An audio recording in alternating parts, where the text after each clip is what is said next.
कोई rocket science भी नहीं है, ये हदीस और कुरान से साबित। आपने अब तक हमारे तकरीबन 30 मिनट से ज्यादा हमारा हो चुका है रिकॉर्डिंग टाइम। आप माशाल्लाह सहाबा किराम की मोहब्बत में सरशार है, लेकिन अहले बैत का जिक्र आप नहीं करते। मुझे एक बात बताएं, ये भी आपने जो सवाल किया, आप मुझे बताएं क्या अहले बैत सहाबा नहीं है? क्यों नहीं है? वो तो नबी की अब आप ये जो डिफरेंस पेश किया गया ना, मैं इसके खिलाफ हूं। अहले बैत सहाबा नहीं। अच्छा, आप सवाल का जवाब देते रहे और अलैहिस्सलाम बता रहे वो भी मैं बता रहा हूं, लेकिन सवाल ये भी बड़ा है, हम ये समझते हैं, अच्छा ये थोड़ा एलाबोरेट होना चाहिए, हम रसूलुल्लाह के घर वाले, रसूलुल्लाह की बीवियों को भी समझते हैं, रसूलुल्लाह की बेटियों को भी समझते हैं, रसूलुल्लाह के बेटों को भी समझते हैं, और हम उन्हें साहबे रसूल भी समझते हैं। वल्लाह बिल्लाह तआला कोई बंदा अहले हदीस स्कूल ऑफ थॉट का किसी अहले बैत को जो रसूलुल्लाह की जिंदगी में ऐसा नहीं है जो समझते हैं, लेकिन दूसरी बात ये हम ये समझते हैं कि पूरे जबी साहबा में अंबिया के बाद अफजल तरीन इंसान सैयदना अबू बकर है, वो भी रसूलुल्लाह के ससुर है। एक आम सी बात है, आप जिससे मोहब्बत करते हैं ना, मैं भी उससे मोहब्बत करूंगा ना, मतलब सपोज आपका एक भांजा भतीजा आपका बेटा है, तो सबको प्यार होता है, जब वो आएगा मैं भी उसको प्यार करूंगा, उसको चॉकलेट लेके दूंगा, मैं आपको बड़ा अच्छा लगूंगा, ठीक है। आप जिस मोहब्बत से अहले बैत का जिक्र करते हैं, सहाबा किराम का जिक्र करते हैं, लेकिन उतना जिक्र आप नहीं करते हैं। उसकी वजह बता रहा हूं, हमारे नजदीक अहले बैत भी साहबा है, हमारे नजदीक साहबियत, देखिए सैयदना हसन हुसैन को हम आपके ख्याल में साहबा नहीं समझते क्यों? हां, तो फिर क्या मसला? इसलिए जब हम साहबा का डिफेंड कर रहे होते हैं, सारे अहले बैत उसमें शामिल होते हैं। लेकिन आपने ये भी कहा था कि साहबा इंसान थे, इंसानों से गलतियां हो सकती हैं। हाँ, लेकिन हाँ चलें, साहबा मासूमन अनिल खता नहीं थे, इस बात के ऊपर आए थे, लेकिन मगफूरन अनिल खता तो है ना, मासूमन अनिल खता और मगफूरन अनिल खता। जी, तो आपने एक वीडियो मुलाहिज़ा की, आज हम इसी वीडियो के ऊपर रिव्यू पेश करने जा रहे हैं, क्योंकि इस वीडियो को बड़े ज़ोरों शोर के साथ फैलाया जा रहा है, इनकी जमात की तरफ से भी और इनकी अपनी तरफ से भी। तो आइए इस वीडियो के रिव्यू की तरफ चलते हैं, और इसमें हम आज 5 इल्मी पॉइंट्स पंजतन पाक की निस्बत से आपके सामने रखेंगे। वो 5 इल्मी पॉइंट क्या होंगे? नंबर 1 के ऊपर हम आपको बताएंगे कि इन्होंने बात कैसे घुमाई, एंकर का सवाल क्या था, और दूसरा पॉइंट होगा कि सवाल गंदम और जवाब चना इन्होंने किस तरीके से इस मामले को बनाया। तीसरा पॉइंट कि इन्होंने हज़रत अबू बकर सिद्दीक को जो अंबिया के बाद सबसे अफजल शख्सियत करार दिया, तीसरा इल्मी पॉइंट। चौथा इल्मी पॉइंट इंशाअल्लाह इसमें मुहद्दिसीन का फ़हम क्या था इस हवाले से कि अहले बैत के हवाले से वो क्या मामला रखते थे, क्या उनको सहाबा के सफ़ में रखते थे या उनका क्या मामला था। और नंबर 5 इन्होंने जो आखिरी पॉइंट था सहाबा के हवाले से मासूम अनिल ख़ता वाला, जिसको इन्होंने मग़फ़ूर अनिल ख़ता से बदल के कैसे दिखाया। तो ये 5 पॉइंट देखेंगे। सबसे पहले तो चलते हैं बात इन्होंने कैसे घुमाई इस वीडियो के अंदर, यानी एंकर की ये समझ लीजिए वो बेचारा बिलबला उठा पूरी वीडियो के अंदर, कहता है 30 मिनट गुजर गए हैं साहिब जी, आप बताएं 30 मिनट के अंदर आपने सहाबा किया है, अहले बैत का जिक्र क्यों नहीं किया आपने? ठीक है, ये बात उस बेचारे ने कही और फिर इन्होंने उस बात को घुमा दिया। कैसे घुमाया वो तो आप इनकी ज़ुबानी सुन चुके, लेकिन हम आपको मज़ीद इनका आईना या इनकी असल तस्वीर दिखाते हैं। इन्होंने उस चीज़ के अंदर हज़रत अबू बकर को मिक्स किया, सहाबा को मिक्स किया, अहले बैत के सवाल के ऊपर, और उलझाया इस बात को कि जनाब आपने सवाल किया तो हम सहाबा को ये नहीं समझते, हम अहले बैत को वो समझते हैं, फ़लाँ अहले बैत में है, फ़लाँ है, हम ये इस बहस में उलझाया। यानी दूसरा पॉइंट जो हमने कहा था ना, सवाल गंदम जवाब चना, यानी सवाल तो ये था कि आप अहले बैत का जिक्र क्यों नहीं करते, तो जवाब ये होना चाहिए था कि भाई हम तो अहले बैत का जिक्र करते हैं, हमने तो इतने खुतबात जो हैं वो अहले बैत के ऊपर किए हैं, उन अहले बैत में हम सहाबा के अलावा समझ लीजिए उम्महातुल मोमिनीन को भी रखते हैं, हसन हुसैन को भी रखते हैं, अली को भी रखते हैं, फातिमा को भी रखते हैं। तो इन सब का हमने आज तक इतने खुतबात जो हैं वो लिखवाए हैं, प्रिंट करवाए हैं, हमारे अब्बा जान ने इतनी किताबों के अंदर इतने खुतबात दिए हैं, ठीक है, और हमने ख़ुद भी इतने खुतबात दिए हैं, और आज के भी खुतबे के अंदर या जो आज पॉडकास्ट हो रहा है उसके अंदर भी हम अभी अहले बैत का जिक्र आपने याद करवाया तो हम अभी कर देते हैं। नहीं, ये काम नहीं किया, बल्कि उस चीज़ को इन्होंने घुमाया। किस तरह घुमाया? तीसरे पॉइंट पे चलते हैं। तीसरे पॉइंट पे चलिए, और जब इनसे अहले बैत का सवाल हुआ है, यानी ये विद इन 1-2 मिनट के अंदर कैसे कैसे पैंतरे बदले इस शख्स ने, ठीक है, आप खुद सोच लीजिए। अब हम इसको बुग़्ज़े अहले बैत कहें या हुब्बे अहले बैत कहें, जिक्र हो रहा है अहले बैत का और आप वहाँ पे पेश कर रहे हैं हज़रत अबू बकर सिद्दीक रज़ियल्लाहु अन्हु को कि जनाब हम उनको जो है ना अंबिया के बाद इस उम्मत में सबसे ज़्यादा अफजल समझते हैं। तो भाई आप बात सुने कि अहले बैत के तज़किरे के अंदर ये किस तरह से आप ये बात घुसेड़ सकते हैं। और यहाँ पे एक चीज़ आपको और बताते चलें, आगे चल के हम जब मुहद्दिसीन का फ़हम आपको चौथे पॉइंट के ऊपर अभी लेके आएंगे ना, तो आपको ये बात वाज़िया हो जाएगी। अभी हम नेक्स्ट पॉइंट पे जब चलते हैं कि मुहद्दिसीन का या सहाबा का या हज़रत अबू बकर सिद्दीक का अपना फ़हम क्या था आपके इस मंतक के ऊपर, ठीक है। आगे चलिए ज़रा हज़रत अबू बकर सिद्दीक़ के हवाले से जो इन्होंने कहा कि हमारा जो अहले सुन्नत का अक़ीदा है कि ये इस तरीके से हम उम्मत के अंदर सबसे अफजल समझते हैं। क्या किसी सहाबी के अंदर ये जुर्रत हुई नबी अलैहिस्सलाम के होते हुए कि वो ये अक़ीदा बयान करता, नबी अलैहिस्सलाम के सामने कहता कि मैं हज़रत अबू बकर सिद्दीक़ को बीबी फ़ातिमा से भी अफजल समझता हूँ, हज़रत अली से भी अफजल समझता हूँ और हज़रत जाफ़र तैयार से भी अफजल समझता हूँ, और आपके जो चच्चा है ना, मैं हज़रत अबू बकर सिद्दीक़ को जो है ना, आपके जो दूसरे प्यारे चच्चा सैयदुश्शुहदा सैयदना हमज़ा है ना, मैं उनसे भी अफजल समझता हूँ हज़रत अबू बकर सिद्दीक़ को। क्या कोई यजीदी अहले हदीस कोई एक रेफरेंस प्रोड्यूस कर सकता है सहाबा की ज़िंदगियों से या नबी अलैहिस्सलाम की ज़िंदगी से कि नबी अलैहिस्सलाम ने कोई ऐसा अक़ीदा उम्मत को दिया?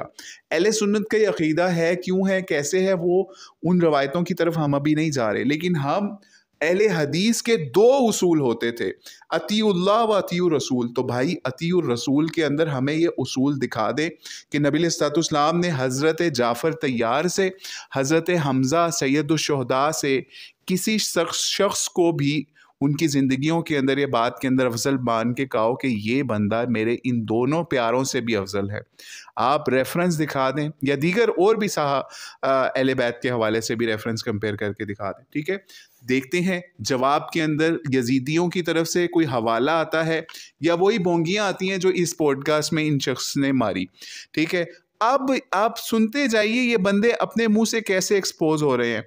अब हम चौथे पॉइंट पे आज के चलते हैं कि मुहद्दिसीन का फ़हम क्या है, जो इन्होंने कहा ना कि जनाब हम तो सहाबा को ही अहले बैत समझते हैं या अहले बैत को सहाबा की कैटेगरी में रखते हैं। तो मुहद्दिसीन का फ़हम क्या था? मुहद्दिसीन किधर जाएंगे और यजीदी अहले हदीस कहाँ जाएंगे? आज अभी आपको पता चल जाएगा बुखारी से लेकर तिरमिज़ी तक कि मुहद्दिसीन का फ़हम क्या था।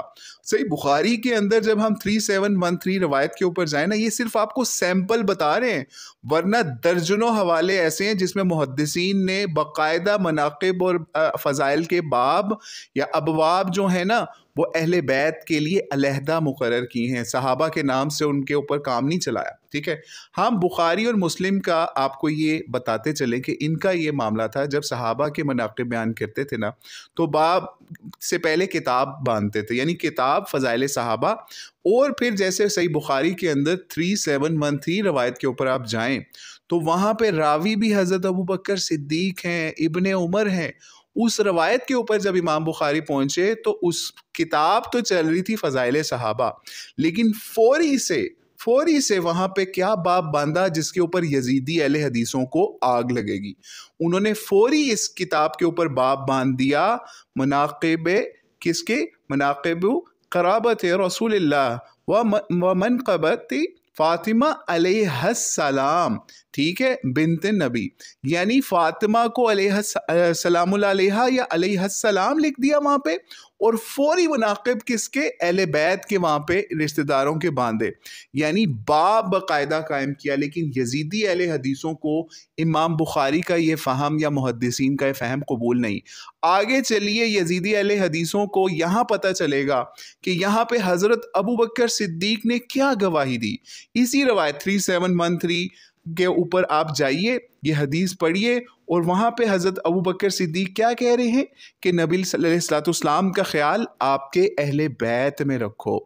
ठीक है, यानी आप ये सोचिए ये हज़रत अबू बकर सिद्दीक़ की फ़जीलत में या मनक़बत में ये बाब नहीं कायम हो रहा, ये अहले बैत की फ़जीलत में सैयदा फ़ातिमा सलामुल्लाह अलैहा की फ़जीलत के अंदर बाब कायम हो रहा है, और उसके नीचे हज़रत अबू बकर सिद्दीक़ की रवायत लेके आई है इमाम बुखारी की तरफ से। ठीक है, और वहाँ पे अहले बैत के तक़र्रुब की बात हो रही है कि अहले बैत का तक़र्रुब हासिल करोगे तो आप नबी अलैहिस्सलाम का ख्याल करोगे। तो क्या यजीदी अहले हदीसों को ये रवायतें कबूल हैं? नहीं, कभी भी इस तरीके से ये बयान नहीं कर सकेंगे। दूसरा हवाला, ठीक है, शेखैन में से यानी हज़रत इमाम मुस्लिम का हवाला 6261 रवायत के ऊपर चले जाएं, वहाँ पे भी ऐसा ही मामला हुआ कि किताब तो चल रही थी फ़ज़ाइल सहाबा की, लेकिन जहाँ पे अहले बैत अतहार का जिक्र आया, पंजतन पाक का जिक्र आया, हदीस पंजतन पाक आ गई 6261 जो यजीदी अहले हदीसों की मौत है, वहाँ पे उन्होंने फौरी बाब कायम किया फ़ज़ाइल अहले बैत नबी सल्लल्लाहु अलैहि वसल्लम। किसने कायम किया? इमाम मुस्लिम ने या उनके शागिर्दों ने। तो ये भी हवाला कबूल है या फिर सिर्फ इमाम बुखारी से ही गलती हुई थी कि अहले बैत के नामों से बाब वहाँ पे कायम कर रहे हैं? और फिर उसके बाद ये पंजतन पाक वाली हदीस आप पढ़िए और यजीदी अहले बैतों यजीदी जो अहले हदीस हैं उनसे पता कर लें कि आयत तत्हीर और पंजतन पाक के हवाले से ये 6261 रवायत वो क्यों नहीं बयान करते अहले बैत की फजीलतों के अंदर। ठीक है, फिर उसके बाद इसी तरीके से तिरमिज़ी पे चले जाएं तो 3788 के ऊपर भी यही मामला हुआ, जहाँ पे हदीस इतरत कायम हुई या बयान हुई, वहाँ पे बाब मनाक़िब अहले बैत नबी का समझ लीजिए बाब बंधा गया। तो अब आप खुद बताइए कि मुहद्दिसीन का फ़हम तो ये है कि जहाँ पे नबी इस्लाम की औलाद आ जाए, नबी इस्लाम के समझ लीजिए हज़रत अली आ जाए, फ़ातिमा आ जाए, हसन आ जाए, या फिर अहले बैत को ख्याल करने के हवाले से हज़रत अबू बकर सिद्दीक़ की रवायत भी आ जाए, तो वहाँ पे अहले बैत के अंदर वो फिर बाब कायम करते हैं कि अहले बैत के मनाक़िब और फ़ज़ाइल के नाम से। रेफरेंसेस आपके सामने आ गए। अब आप किसी यजीदी अहले हदीस को ये रेफरेंसेस दिखाएं और उनको कहें कि क्या आपने मुहद्दिसीन का ये फ़हम लेते हुए कभी इन अबवाब को या इस तरीके से इन ये जो किताबें हैं मुहद्दिसीन की बाकायदा अहले बैत के नाम से या फिर अहले बैत के फ़ज़ाइल और मनाक़िब के नाम से, क्या आपने कभी इन अबवाब को, इन बाब को आपने इस तरीके से पेश किया, या फिर आप यही काम करते रहे जो आज इन्होंने किया यजीदी अहले हदीसों की तरफ से कि जनाब हम तो अहले बैत को भी सहाबा समझते हैं इसलिए इनका बयान करते हैं? भाई एक आज आपको हम कुलिया पेश कर दें, वो ये कि अहले बैत जो है ना, जितने भी अहले बैत हैं जो नबी इस्लाम की ज़िंदगी में उनके साथ थे, वो सहाबा हैं, वो सहाबा भी हैं और अहले बैत भी हैं, यानी उनके पास दो टाइटल्स हैं। ठीक है, उनका सबसे बड़ा टाइटल क्या है? फॉर एग्जाम्पल, अगर आज किसी को एक मिस्टर वर्ल्ड का टाइटल मिल जाए तो उसको मिस्टर लाहौर या मिस्टर गुजरांवाला के टाइटल से क्या लगेगा? वो तो मिस्टर वर्ल्ड का टाइटल लेगा ना। यानी एक घर वाले उनका टाइटल है अहले बैत का, तो वो किस तरीके, अहले बैत तो हैं ही घर वाले, वो तो हैं ही उनके साथ। ठीक है, तो उसको सहाबा का टाइटल दे के आप क्या कर लेंगे, क्या काम कर लेंगे? मुहद्दिसीन का फ़हम लें कि जब अहले बैत का जिक्र आएगा तो वहाँ पे अबवाब कायम हो जाएंगे। ठीक है, तो इसलिए अहले बैत बिल्कुल सहाबा है, आपकी बात ये ठीक है, लेकिन वो वाले सहाबा नहीं है जिनका उनके घर से कोई ताल्लुक नहीं है। आप ये सोचिए कि हज़रत अबू बकर सिद्दीक़ जो हैं, इन्होंने पेश किया उनको इस मामले के अंदर कि वो सुसर है, लेकिन क्या आप उनको मुहद्दिसीन का फ़हम दिखा सकते हैं कि किसी एक मुहद्दिस ने भी उनको अहले बैत लिखा हो, नबी इस्लाम के घर वाला लिखा हो हज़रत अबू बकर सिद्दीक़ को? आप बिल्कुल ऐसा फ़हम कहीं से नहीं ला के दिखा सकते, बल्कि अबू बकर सिद्दीक़ का फ़हम यही है कि वो उन्होंने किस तरीके से कहा कि आपके घर वालों का ख्याल रखोगे तो वो नबी इस्लाम का ख्याल आप फिर ही कर सकते हो, जो कि हमने सही बुखारी 3713 आपके सामने पेश किया और उस पर मुहद्दिसीन का फ़हम भी पेश किया। तो अब हमने आपके सामने हज़रत अबू बकर सिद्दीक़ का भी फ़हम पेश कर दिया, मुहद्दिसीन का भी फ़हम पेश कर दिया, लेकिन यजीदी अहले हदीसों को ये फ़हम कभी भी पसंद नहीं आएगा। और ये जो आखिरी पॉइंट के ऊपर हम चल रहे हैं ना कि मासूम अनिल ख़ता, जो एंकर बहुत शातिर और बहुत ही इंटेलेक्चुअल बंदा लगता है इस हवाले से कि उसने कहा जी आप मासूम अनिल ख़ता तो नहीं ना समझते सहाबा को, तो इन्होंने कहा नहीं जी हम मग़फ़ूर अनिल ख़ता समझते हैं। यानी अब ये लेवल आ गया मुसलमानों का कि नबी इस्लाम तो दुनिया में जिस वक्त थे वो सहाबा की ख़ता के ऊपर उनके फ़ैसले फरमा दिया करते थे। मिसाल है जिससे हमने पिछली वीडियो के अंदर हातिब बिन अबी बल्ता बदरी सहाबी का मामला आपके सामने बयान किया, जिनको हज़रत उमर ने उनके इर्तदाद तक का हुक्म नबी इस्लाम से मांगा कि आप हुक्म दें मैं इसकी गर्दन के साथ क्या मामला करूं। ठीक है, लेकिन नबी इस्लाम ने उनकी रिस्पेक्ट की और क्योंकि वो ट्रीज़न जो है या वो गद्दारी जो है वो मुकम्मल नहीं हुई थी, ख़त पकड़ा गया रास्ते में, तो इसलिए उनकी ख़ता बदर के होने की वजह से माफ़ होगी। लेकिन आप नबी इस्लाम के जाने के बाद, मैं नबी इस्लाम के जाने के बाद या सहाबा नबी इस्लाम के जाने के बाद कोई ऐसा अकीदा नहीं रखते थे कि हम जितने लोगों ने नबी सल्लल्लाहु को देखा है हम तो बख्शे बख्शाए हैं, हम तो हमारी हर ख़ता जो हम नबी इस्लाम के जाने के बाद करते रहेंगे वो ख़ताएँ जो है अल्लाह ताला हमें माफ़ कर देगा। ऐसा कोई अकीदा जो है वो किसी एक भी सहाबी का नहीं था, चाहे वो सहाबी हज़रत अली हो चाहे वो हज़रत माविया हो। ठीक है, इस मामले के अंदर जो हमारे जो राफजी हैं उन्होंने एक एक्सट्रीम पकड़ लिया कि उन्होंने सहाबा की नबी सल्लल्लाहु के दौर के अंदर की गलतियों को लेके उछालना शुरू कर दिया कि फ़लाँ जंग में फ़लाँ भाग गया था, फ़लाँ भाग गया था और जनाब ये तो बगूड़े और ये वो, जबकि अल्लाह ताला और नबी सल्लल्लाहु उनके ऊपर उनकी मग़फ़िरत की बिशारतें सुना चुके। लेकिन हमारे जो यज़ीदी अहले हदीस हैं उन्होंने उन बिशारतों से, उन मग़फ़िरत से या उन आयात से, उन अहादीस से ये निकाल लिया नतीजा कि नबी सल्लल्लाहु के बाद भी अगर वो कोई उनसे कोई ख़ता होती है, इज्तिहादी ख़ता या कोई किसी भी किस्म की ख़ता, वो जनाब वो भी माफ़ है सारी। यानी ये सोचिए कि ये कौन सा दीन आपने अपनाया कि जिसके अंदर सहाबा और अहले बैत को आपने मासूम अनिल ख़ता या मग़फ़ूर अनिल ख़ता आपने कर लिया। तो मालिक यौमिद्दीन अल्लाह करीम फिर कहाँ पे है? समझ लीजिए कि क़यामत के दिन उन्होंने सिर्फ़ और सिर्फ नबी सल्लल्लाहु के बाद वाले लोगों के फैसले करने हैं, जिन्होंने नबी सल्लल्लाहु को देखा हुआ था, सहाबा ने, अहले बैत ने, क्या वो बख्शे बख्शाएँ इस हवाले से? हम उनके हवाले से कोई ऐसी ज़ुबान दराज़ी नहीं कर सकते, लेकिन हर नफ्स जो है जो उसने काम किया, कुरान पाक भरा है, अहादीस भरी पड़ी हैं, सहाबा अहले बैत अल्लाह ताला से आखिरी वक्त तक डरते थे। ठीक है, आखिरी वक्त तक अल्लाह ताला की पनाह, मग़फ़िरत और जन्नत की समझ लीजिए दुआएं करते थे। लेकिन ये कैसे लोग आज पैदा हो गए मुसलमानों के अंदर कि जिन्होंने नबी सल्लल्लाहु के घर वालों के हवाले से या सहाबा के हवाले से इतना एक्सट्रीम रवैया इख्तियार कर लिया। एक ने मासूम अनिल ख़ता बना लिया, एक ने मग़फ़ूर अनिल ख़ता बना लिया। तो बहरहाल अल्लाह ताला से दुआ है, अल्लाह ताला तमाम सहाबा को, अहले बैत को, तमाम मुसलमान उम्मत को जन्नतुल फिरदौस में जगह फरमाए।